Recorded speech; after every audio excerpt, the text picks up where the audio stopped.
नमस्कार. Today want to speak about the type of personality. आज आपण व्यक्तिमत्वाचे प्रकार या विषयावर बोलणार आहोत. मूळतः 4 प्रकारचे व्यक्तिमत्व असतात, कोणत्याही ऑफिसमध्ये असो, समाजात असो. तर त्याला मराठीमध्ये असं रूपांतरित केलेलं लोकांनी सुस्त, मस्त, व्यस्त आणि तटस्थ, म्हणजे अशा प्रकारच्या 4 व्यक्ती असतात.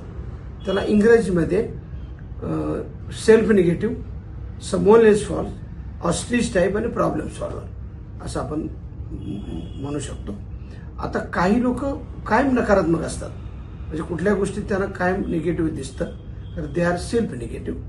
काही ठिकाणी कसं असतं, काही लोक सतत दुसऱ्याला दोष देतात, म्हणजे मी बरोबर आहे, बाकी सगळे चुकीचे आहेत. नंबर 3, काही लोकांना सोसो असतात, they are not negative, that's called the ostrich type, म्हणजे ते आपण म्हणतो ना खाली मान घालून बसणारे, त्यांना काय एवढा इंटरेस्ट नसतो किंवा ते निगेटिव्ह पण नसतात. आणि खरा जो प्रकार आहे, म्हणजे जी खरी व्यक्ती असते, दे आर प्रॉब्लेम सॉल्व्हर, समस्या सोडवणारे लोक.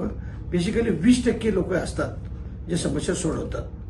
म्हणून ह्या सगळ्या प्रकारच्या व्यक्तिमत्वामध्ये 20% जे प्रॉब्लेम सॉल्व्हर असतात, त्यांचा समाजाकरता, ऑफिसकरता व इंडस्ट्रीचा अतिशय महत्त्वाचा रोल असतो. धन्यवाद.